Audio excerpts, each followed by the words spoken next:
हे दोस्तों, मैं चिराग एक और वीडियो के साथ। तो आज हम देख रहे हैं इंपॉर्टेंट एमसीक्यूज़ एग्रीकल्चरल इनकम के। टोटल मिला के 15 एमसीक्यूज़ हैं, जिसमें से 3 पास्ट ईयर के हैं और बाकी 12 आपको इंपॉर्टेंट देखने को मिल जाएंगे। सबसे पहले दिसंबर 18 का है, क्या बोल रहा है, विच one of the following is agricultural income under income tax act. ठीक है, सबसे पहला ऑप्शन है dividend from A company engage in agriculture, ऐसी कंपनी जो एग्रीकल्चरल बिजनेस में एंगेज्ड है। ठीक है, और जो भी प्रॉफिट कमाती है उसका हिस्सा डिविडेंड के फॉर्म में शेयर होल्डर को दे रही है। तो अब बताइए शेयर होल्डर की वो एग्रीकल्चरल इनकम है या नॉन एग्रीकल्चरल, तो हम क्या बोलेंगे, नॉन एग्रीकल्चरल इनकम होगी। शेयर होल्डर को जो भी डिविडेंड मिल रहा है, चाहे वो कंपनी एग्रीकल्चर से रिलेटेड भी है, लेकिन शेयर होल्डर को डिविडेंड मिल रहा है, वो नॉन एग्रीकल्चरल इनकम होगा। तो ये तो ऑप्शन है ही नहीं। बी देखिए, income from sale of replanted trees where denuded parts of the forest are replanted. देखिए क्या बोल रहा है, denuded parts of the forest are replanted, forest के तहस नहस किए गए पार्ट्स को।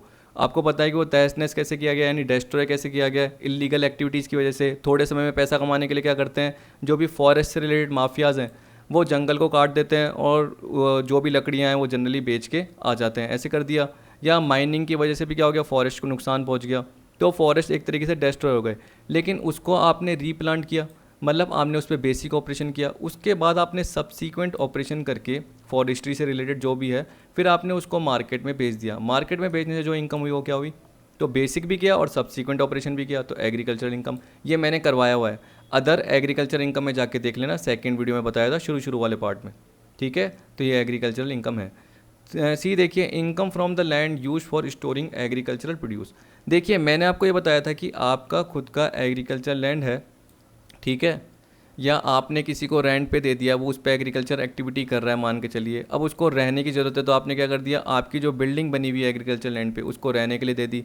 उसको मान के चलिए कि एग्रीकल्चर प्रोड्यूस कहीं पे रखना होता है, तो वो पर्सन क्या बोलेगा आपको कि भाई मेरे को किराए पे दे दो आपकी जो बिल्डिंग है, तो आपने दे दी। या आपकी क्या वो इमीडिएट विसिनिटी में थी, मतलब ऊपर नहीं थी, लैंड के अंदर नहीं थी, ठीक है, वो कहाँ थी, उसके साइड में जुड़ी हुई थी। तो जुड़ी हुई भी हो तब भी वो एक तरीके से क्या है, आपने अगर किराए पे दे दी, उसको रहने के लिए दे दी, या आउट बिल्डिंग के फॉर्म पे दे दी, फॉर्म में दे दी। बस मेन चीज़ क्या होनी चाहिए कि जो आपका एग्रीकल्चर लैंड है वो एग्रीकल्चर एक्टिविटी के लिए यूज़ होना चाहिए, इंडिया में सिचुएटेड होना चाहिए। तो उस केस में जो बिल्डिंग की इनकम होगी वो आपकी एग्रीकल्चरल इनकम कहलाएगी। लेकिन यहाँ पे पढ़िए, income from the land used for storing agricultural produce. अब कौन सा लैंड, एग्रीकल्चर तो है नहीं, मान के चलिए कि जो एग्रीकल्चर प्रोड्यूस सारा निकला इस लैंड से, तो ये किसी और लैंड पे स्टोर किया जा रहा है। अब ये लैंड जरूर थोड़ी कि एग्रीकल्चर प्रोड्यूस के लिए ही काम में आ रहा हो, तो यहाँ पे बोला ही नहीं गया, तो हम क्या बोलेंगे, ये नॉर्मल लैंड है, या क्या पता ये गोडाउन हो नॉर्मल। तो जो भी इसकी इनकम कमा रहा होगा उसके लिए वो नॉन एग्रीकल्चर इनकम कहलाएगी, सी वाला पार्ट। ठीक है, एक बार है ना सेक्शन 2 सब सेक्शन 1A का सी पॉइंट पढ़ के देख लेना। सी पॉइंट एग्रीकल्चरल इनकम की बात करता है, क्योंकि बोलता है कि इमीडिएटली क्या होता है, विसिनिटी में होनी चाहिए लैंड के, इसका मतलब जो भी एग्रीकल्चर लैंड है उसके पास में बिल्डिंग होनी चाहिए, या ऑन का मतलब उसके अंदर होनी चाहिए। ठीक है, तब जाके वो आपका एक तरीके से क्या होगा, जो भी पर्टिकुलर बिल्डिंग यूज़ हो रही है, फार्म हाउस यूज़ हो रहा है, उसकी जो भी इनकम है वो एग्रीकल्चर इनकम होगी, वरना नहीं होगी। तो ये नहीं है। फिर income from dairy farm, poultry farm, ये भी आपकी एग्रीकल्चर इनकम का पार्ट नहीं है, तो हम क्या बोलेंगे, बी है। फर्स्ट का क्या होगा, बी। सेकंड देखिए, which one of the following is agricultural income under the income tax act 1961, जुलाई 18, interest on arrears of rent in respect of agriculture land. सीधी सी बात है, ए ओनर है, उसने क्या करा, खुद ने प्रोड्यूस नहीं करा, एग्रीकल्चर लैंड से रिलेटेड एक्टिविटीज़ को यूज़ नहीं करा, उसने बी को दे दिया किराए पे। बी से क्या मिलेगा, रेंट मिलेगा। अब बी रेंट टाइम पे नहीं दे पाया, तो उस पर इंटरेस्ट अकर हो गया। इंटरेस्ट किसको मिलेगा, ए को ही मिलेगा। तो देखिए सीधी सी बात है, रेंट जो होता है, एग्रीकल्चर लैंड अगर आपने दिया और उससे रिलेटेड बी क्या कर रहा है, उसको एग्रीकल्चर पर्पज़ के लिए यूज़ करते हुए होना चाहिए, मान के चलना, ठीक है ना, कि वो इसके लिए यूज़ कर रहा है एग्रीकल्चर लैंड को। उससे रिलेटेड बी क्या कर रहा है, ए को रेंट दे रहा है, लेकिन वो टाइम पे नहीं दे पाया, तो उस पर उसको इंटरेस्ट भी देना पड़ गया ए को। तो इंटरेस्ट कभी भी एग्रीकल्चरल इनकम का पार्ट नहीं बनता, रेंट बनेगा लेकिन इंटरेस्ट नहीं बनेगा। तो interest on arrear of rent, rent के बकाये पे जो ब्याज है वो एग्रीकल्चर इनकम का पार्ट है क्या, नहीं, सिर्फ रेंट होता है। ठीक है, B, interest received by money lender in the form of agriculture produce. अब देखिए ऐसे सोचिए कि ए, ये मान के चलिए ए ही है, ए क्या कर रहा है, एग्रीकल्चर एक्टिविटी के लिए अपनी ज़मीन को यूज़ कर रहा है, एग्रीकल्चर लैंड को, ठीक है। अब उसके पास क्या है, सीड्स के लिए पैसे चाहिए, मशीन्स के लिए पैसे चाहिए, तो एक है ना XYZ फाइनेंस कंपनी है, उससे इसने क्या कर दिया, लोन ले लिया। XYZ लिमिटेड नाम से कोई है, या कोई मनी लेंडर है बी नाम का, सी नाम का कोई भी है, उससे क्या कर दिया इसने, लोन ले लिया।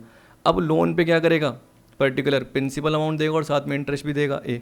तो ए उसको प्रिंसिपल प्लस इंटरेस्ट देता है, पर मान के चलिए जो भी XYZ लिमिटेड को, मनी लैंडर को जो भी इंटरेस्ट मिला है वो किसके फॉर्म में मिला है, एग्रीकल्चरल प्रोड्यूस के फॉर्म में मिला है। तो ये कोई उसकी एग्रीकल्चर इनकम थोड़ी हो गई, ये तो फाइनेंस देने का काम करता है। तो फाइनेंस का जो भी पार्ट हो गया, इंटरेस्ट का जो भी पार्ट हो गया, वो नॉन एग्रीकल्चर इनकम हो गया।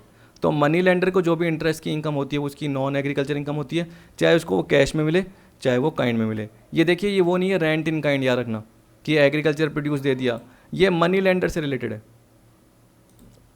तो यहाँ पे नॉर्मल पार्ट है कि ए ने अपने क्या कर दिया, इंटरेस्ट के पेमेंट के बदले में उसको एग्रीकल्चर प्रोड्यूस दे दिया, तो तब भी एक्स वाई जेड लिमिटेड की क्या होगी, वो नॉन एग्रीकल्चर इनकम ही होगी। ठीक है, तो ये नॉन एग्रीकल्चर है, ये नॉन एग्रीकल्चर है। फिर देखिए ये बोल दिया सी वाला, income from sale of tree of forest which are of spontaneous growth, इसका मतलब अपने आप ही ग्रो हो जाते हैं। अब वो कैसे होंगे, देखिए बारिश अच्छी होती है, ठीक, बहुत वजह से ट्री अपने आप ही ग्रो हो जाते हैं, वाइल्ड ग्रास हो जाती है, बैम्बूज अपने आप ग्रो हो जाते हैं। तो जब वो ग्रो होते हैं तो आपको बेसिक ऑपरेशन करने की जरूरत नहीं है, सीधा आपको क्या करना पड़ेगा, सबसीक्वेंट ऑपरेशन। कह रहा है and in relation to which forestry operation alone are perform, इसका मतलब बाद में सिर्फ सबसीक्वेंट ऑपरेशन ही किए गए। तो अगर सिर्फ आप सबसीक्वेंट करते हो, बेसिक नहीं करते, तो सीधी सी बात है नॉन एग्रीकल्चरल इनकम का पार्ट होता है। तो ये भी नॉन एग्रीकल्चर है। तो लास्ट यही बचा, ये एग्रीकल्चरल है। फिर भी देख लेते हैं, interest in capital receive by partner from the firm engage in agricultural operation. आपकी फर्म है, आप एग्रीकल्चर ऑपरेशन में एंगेज हो, आपके साथ जो पार्टनर है उसको भी इंटरेस्ट मिल रहा है, आपको भी मिल रहा है, आपको भी सैलरी मिल रही है, उसको भी मिल रहा है, आपको भी बोनस मिल रहा है, उसको भी बोनस मिल रहा है, आपको भी कमीशन मिल रहा है, उसको भी मिल रहा है, आपको भी प्रॉफिट का हिस्सा मिल रहा है, उसको भी मिल रहा है। तो वो एग्रीकल्चरल इनकम का पार्ट है, ये मैंने आपको बताया था। ठीक है, तो सेकंड का डी पार्ट आएगा। थर्ड देखिए, agriculture income is exempted from income tax under the following section of income tax act 1961 दिसंबर 15। तो ये आ गया अपना section 10 sub section 1 B part. देखिए जल्दी जल्दी इसलिए बोल रहा हूँ क्योंकि भूख लग रही है, और है ना क्या है कि कई जने बोलते हैं सर मैं क्या करता हूँ कि बहुत ज़्यादा लेंथी कर देता हूँ, तो हम 1.25 या 1.50 की स्पीड में देखते हैं। तो इसलिए मैं खुद ही जल्दी जल्दी बोल रहा हूँ ताकि आपको 1.25 और 1.50 स्पीड करने की ज़रूरत ही ना पड़े। तो थर्ड का क्या आएगा आपका 10(1), ठीक है, थर्ड का बी। फोर्थ देखिए, which of the following is are agricultural income, income from growing flowers and creepers. Flowers का मतलब क्या हो गया, फूल या फ्रूट्स हो गए एक तरीके से। तो आपने फूल ग्रो किए, आपने फ्रूट्स यानी फल ग्रो किए और उसके बाद उसको बेच दिया। क्रीपर्स का मतलब क्या होता है, मैंने बताया था एक क्लाइंबर्स होते हैं, जैसे मनी प्लांट हो गया, वो क्या होता है सारा लेके आगे बढ़ता रहता है, लेकिन क्रीपर्स कभी भी नहीं बढ़ पाते हैं सारा लेके, तो वो नीचे ही ग्रो होते रहते हैं। तो वो तने उसके बढ़ते जा रहे हैं, उसमें पत्ते भी बढ़ते जा रहे हैं, तो आपने उनको ग्रो किया है, यानी आपने बेसिक ऑपरेशन किया, उसके बाद सब्सिक्वेंट किया, तो ये आपका एग्रीकल्चर इनकम का पार्ट है। इनकम फ्रॉम डेयरी फार्मिंग नहीं है, ठीक है, तो ये नॉन एग्रीकल्चर है, आपको पता है, डेयरी फार्मिंग, पोल्ट्री फार्मिंग बताया था। Rent for agricultural land receive from sub tenant by mortgagee in position. अब देखिए वो मनी लेंडर अलग था, ये वाला पार्ट क्या है कि ए नाम का एक पर्सन है, उसको पैसों की ज़रूरत है, तो वो मनी लेंडर के पास नहीं गया, मान के चलिए बी नाम के एक पर्सन के पास गया, ठीक है, और बी को क्या बोला कि मुझे लोन चाहिए, मुझे अमाउंट चाहिए यानी पैसा चाहिए। तो बी ने बोल दिया ठीक है मैं आपको देता हूँ, लेकिन आपकी ज़मीन मेरे को क्या है आपको देनी पड़ेगी।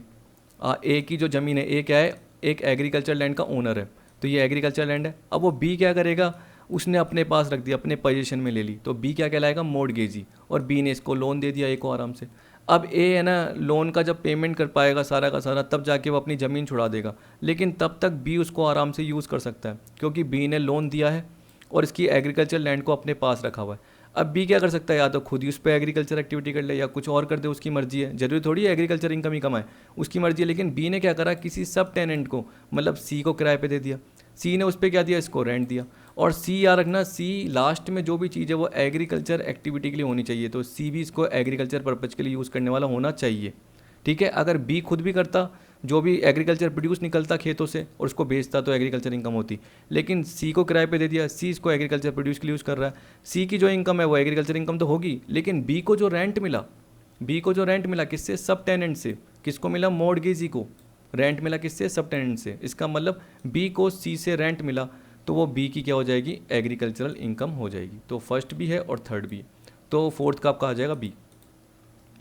फिफ्थ देखिए, which of the following is non agricultural income, income from leasing out tea estate. देखिए आपने अपने चाय के बागान क्या कर दिए, लीज पे दे दिए, तो उस पर आपको क्या मिलेगा, जैसे हम बोलते हैं ना रेंट मिलेगा, मंथली मिलता है। लीज क्या हो गया, एक तरीके 3 साल 5 साल की लीज पे दे दी, तो सारा अमाउंट एक साथ मिल गया, या ईयरली मिल गया मान के चलिए, तो जो भी आपकी इनकम हुई वो क्या होगी, एग्रीकल्चरल इनकम होगी। वैसे तो ये बोलते हैं ना partly agriculture partly non agriculture, ये मान के चलिए, लेकिन यहाँ पे तो देखिए वो जो रेंट मिला है आपको वो एग्रीकल्चर इनकम है। जो ग्रो करेगा और एक तरीके से मैन्युफैक्चर करेगा, ग्रो और मैन्युफैक्चर, उसका 60 और 40% पार्ट आएगा, ठीक है। जो ग्रो और मैन्युफैक्चर करेगा साथ में उसका, तो देखो एंड है, इसका मतलब ग्रो भी वही कर रहा है और मार्केट में बेच भी वही रहा है, ठीक है, अगर वो ग्रो करके सीधे टी लीव्स बेच देता है तो पूरी की पूरी इनकम क्या होगी, एक तरीके से एग्रीकल्चर ही होती है। लेकिन यहाँ पे क्या हो गया, ग्रोइंग एंड मैन्युफैक्चरिंग, ग्रो भी कर रहा है और उसको क्या कर रहा है, एक तरीके से मैन्युफैक्चर भी कर रहा है, मतलब डब्बों में पैक करके बेच रहा है, उसको सुखा रहा है, सब कुछ कर रहा है। तो 60% क्या है एग्रीकल्चर इनकम है, 40% नॉन एग्रीकल्चर है। देखिए ये भी आपका हो गया, 60% आपका एग्रीकल्चर इनकम का पार्ट होगा, सिंपल सा है, सिक्स का भी। लेकिन अभी हम फिफ्थ पे चल रहे थे, तो ये नॉन एग्रीकल्चर इनकम है क्या, नहीं ये एग्रीकल्चर है। बी देखिए, income from sale by the assessee of plants grown in pots. देखिए प्लांट्स है, उसको आप क्या करते हो, पॉट गमलों में लगाते हो और उसको बेच देते हो। पर यार रखना, बेसिक ऑपरेशन आपने किया हो, मतलब प्लांट को आपने ग्रो किया हो, तो उस केस में जो भी इनकम होगी वो आपकी एग्रीकल्चर इनकम हो जाएगी। तो ये एग्रीकल्चर है, ये एग्रीकल्चर है, इसलिए अपना आंसर अभी नहीं हुआ।